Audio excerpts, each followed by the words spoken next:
ito ay tungkol sa 10 masustansya at murang pagkain pag tayo ay umeedad para hindi tayo mamayat. Merong sakit ng tinatawag ay sarcopenia. Ang sarcopenia, ito po ang sintomas. Nawawala yung lakas ng isang tao. Nagsisimula po ito sa edad 40 pero mas napapansin o kapansin-pansin kapag senior na, edad 60 pataas. Nawawala yung lakas, so hindi na makabuhat. Hindi na makagawa ng mga gawaing bahay. Mabagal na lumakad, hirap nang umakyat sa hagdan, natutumba, walang balanse, kaya maaaring maaksidente, ma-fracture o mabalian ng buto kasi nga nagkaroon na rin ng osteoporosis. Pumapayat, lumiliit yung muscle. So ayaw nating mangyari to kapag umiidad tayo. Kaya magbibigay ako ng 10 tips, 10 masustansya at murang pagkain para hindi tayo pumayat at para maging mas malakas tayo. Ngayon, sa paggawa ng muscle, kailangan mo ng protina, kailangan mong kumain ng mga laman, nandun nakukuha yung creatine, at para makagawa ng muscle, kailangan mo ng vitamin D, omega-3 fatty acids. So gusto natin, kahit umeedad tayo, nag-eehersisyo pa, kaya pa, para hindi tuluyang humina. Sino ba ang at risk? Ito po ay isang sakit na ang sarcopenia, yung nakita mo medyo pumapayat na sila. Kapag nag-senior age na, 60 plus, kulang kasi yung kinakain. Isabihin yung calories, kulang. Tapos kulang pa yung protina o yung nutrisyon na kinakain. Hindi gaanong gumagalaw kaya pahina na ng pahina. Tapos merong mga sakit kaya lalo silang hindi lumalakas o kaya mataba. Kasi pag mataba, hirap silang gumalaw-galaw. Kaya ang nangyayari, lalong hindi gumagalaw. Kaya nga, ang sintomas nga, yung mga sinabi natin kanina, nanghina na yung kanilang muscle. Hindi na makaakyat, hindi na makabuhat, mabagal na sa lahat ng kanilang ginagawa. At iwas sa aksidente kasi wala na ngang balanse. Ano ang gamutan? Kailangan gumagalaw-galaw pa din. Meron pong mga ehersisyo na nababagay sa ating mga umeedad. At kailangan yung nutrisyon, yung mapagkukunan ng protina. So, yun po yung sasabihin ko sa inyong 10 murang protina. So, tamang pagkain, ehersisyo, tapos tuturuan ng ating mga nakakaalam. Kasi ang problem nga, pag patuloy na pahina ng pahina, lalong nagkakasakit ang ating mga senior. Gusto natin, lagi silang malakas. Nakita nila sa Singapore dun sa pag-aaral nila. Pag nag-age na ng 60, isa sa 3 nakita nila, bakit parang mas mahina na, mas mabagal na. Pag hindi pa age 60, napapansin na rin nila kasi nga nag-start to ng age 30, age 40. So, isa sa 14 na katao nagsisimula ng humina. So, bago pa mangyari ito, bata pa tayo, i-prevent na natin, gawin na natin yung mga dapat nating gawin. Pumunta na po tayo sa 10 mura sa ating mga palengke at masustansyang pagkain. Number 1 dyan sa list natin, itlog. Pinakamagandang source ng protina, ng vitamin D. Meron din siyang omega-3 fatty acid, di ba? Yun yung mga kailangan. At hindi lang yan. Mayaman siya sa vitamin B1, B3, B6, B12. So yung mga kailangan mo para lumakas ka, para gumawa ng muscle. At kidney-friendly din ito. So, ang itlog, hindi siya kaaway ng ating kidneys. Number 2, isda. Protina, source ng protina, omega-3 fatty acid. Kasi nga galing ito sa dagat at may vitamin D pa. Ano ang example ng mga isda? Katulad ng tilapia. Mahal po ang salmon pero isinama ko na dilis, tuna, fresh tuna o delatang tuna, sardinas, fresh sardinas o delatang sardinas, pwede po. Tapos yung mga kapatid nitong mga tuna, sardinas tulad ng matambakol, tanigi, hasa-hasa, alumahan, tawilis, lahat po yan pwede ninyong pagkuna ng protina. So maganda po na source ang isda. Kasi mas gusto natin ito, healthy ito. Kasama na po yung mga hito, yung mga bangus. Marami rin yung protina yon. Pagdating sa mga nuts, isama na ho natin ang peanut butter. Maganda siyang source ng protina. Kaya kung magpapalaman kayo, pwede ang peanut butter. At pagdating naman dun sa mani, kailangan nilagang mani lang or binusang mani para hindi maalat at hindi mamantika. So gusto natin nilaga lang. Number 4, mga munggo, mga beans, patani, kasama dyan, bataw, sitaw, garbanzos.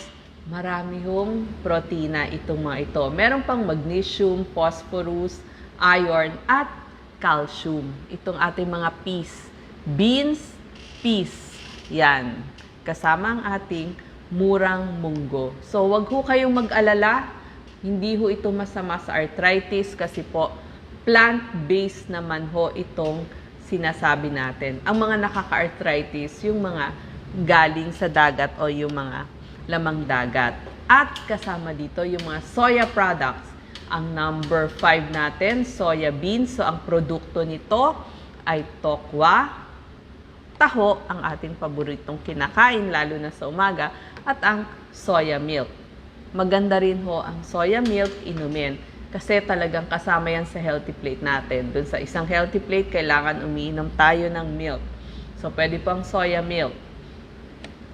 At number 6, pag naman ho, galing sa mga hayop ang source ng ating protina, syempre gusto natin laman ng baka, laman ng chicken, laman ng pork. Pwede rin ho yung mga delata kung gusto nyo, katulad ng mga corned beef, pwede rin ho yan. Pork chop, kasi may itong mga laman, mayaman sa iron, folic acid, selenium, at vitamin A at B12. Number 7, gatas. Ang gatas kasi talagang made of protein, lalo na yung mga special gatas na ginawa para sa ating elderly, may casein and whey protein. So, bukod pa ho doon, meron pa yung calcium, magnesium, phosphorus, vitamin D. So, bagay na bagay sa ating mga umeedad. Ang mga example po nito yung birch tree advance. Yan po sadyang ginawa para sa ating mga magsi-senior. Fortified kasi yung milk na yon, yung klase ng milk na yon. So nakita nila, mas lalakas yung muscle at saka yung buto mas titibay. So mas nakakagalaw yung tao, mas magiging mobile, ika nga. Kasi makakagalaw siya. Lahat ng gusto niyang gawin. Kasi ayaw mo yung hindi ka na makakilos, lalo kang manghihina. Oatmeal, meron din ho siyang protina. So, hindi lang pang almusal, pwede rin sa pang merienda. Meron ding protina galing sa ating gulay. Kaya nga yung mga takot, baka magkaroon ng arthritis, meron hong source of protein sa ating mga gulay, katulad ng mais. Mais, kabute, mushroom, yung mga green peas, mayaman yan talaga sa protein. Yung pamilya ng spinach, ito po sa local natin ay kangkong, alokbati, meron din ang broccoli at cauliflower. Ganon siya. So, pwedeng ito na nga yung pinakapagkain nyo. Kung konti lang yung carbohydrates na kailangan nyo, pwede ho ito ang source ng inyong protina. Pero gulay. So, pwede nyong damihan. At number 10, last, yung lamang dagat. So, ang mga source nito, yung ating shrimp, hipon, pusit, pwede din. Octopus, pusit, itong mga scallops, itong mga may shell, o kaya naman alimango, alimasag, pwede din yan. So, lahat yan, pwede natin pagkunan ng protina, vitamin D at omega-3 fatty acid.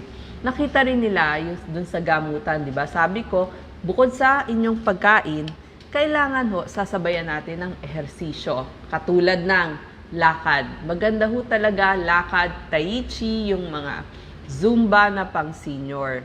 Kasi ito yung magpapalakas sa atin. Nakita nga nila sa isang Japanese study na yung paglalakad nagpapalaki at nagpapalakas ng muscle. So, ayaw naman natin na tuluyan tayong mamayat at tuluyang manghina. So, wag hong aalisin ang paglalakad. Doon lang sa patag para hindi tayo matumba. inom ng tubig o gatas, sapat na tulog, at yung sustansya na kailangan natin. Example ho din ng mga ehersisyo na pwedeng gawin. Bata pa lang, pwede nyo na itong gawin para pag edad-edad ninyo, meron na kayong balanse at may lakas na.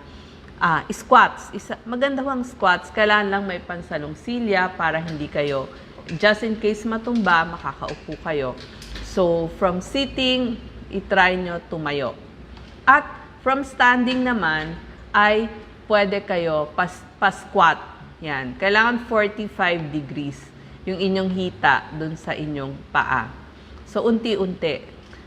Kailangan yung paa magkahiwalay, yung toes naka-point dun sa harap, 45 degrees yung knee.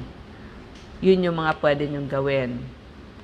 Ito din yung heel lift exercise. Itataas-taas nyo, nakakapit kayo dun sa hawakan ng inyong silya. So, taas, baba, or pa-sideways. Yung isa nakapirme, yung right foot, right paa, pwede nyo i-sideways. Palit naman dun sa kabila, 10 times. 10 times nyo gagawin, pa-sideways. Tapos, 3 sets ng 10. So, kung kaya nyo gawin, 3 times a week, mainam yon. Kung kaya nga everyday, unti-unti, hindi ho kailangan pagod na pagod para lumakas kayo, magkaroon ng stamina. Gusto natin, kapag medyo umeedad na tayo, actually nga dapat yun na umpisan, edad 30, 40 pa lang mas malakas na tayo. So, nabigay ko po yung 10 mura, masustansya na pagkukunan ng protina. Salamat po. Question ni Nelia, pwede ba pang high blood yung pagkain mo? Yes. Kasi ito nga po ang dapat kainin ng mga high blood. Kasi nakita nyo yung mga tinuro ko, mga laman lang, hindi high cholesterol, hindi rin ho maaalat. High blood, diabetes, mga heart disease, pwede ba? Pwede. Ito talaga ang kanilang diet na dapat pinagkukunan. Di ba? Mas gusto nga natin yung mga plant-based na mga pagkain. So, ito ho ang maganda sa inyong lahat. For all sakit nga ho yan, huwag kayong matakot.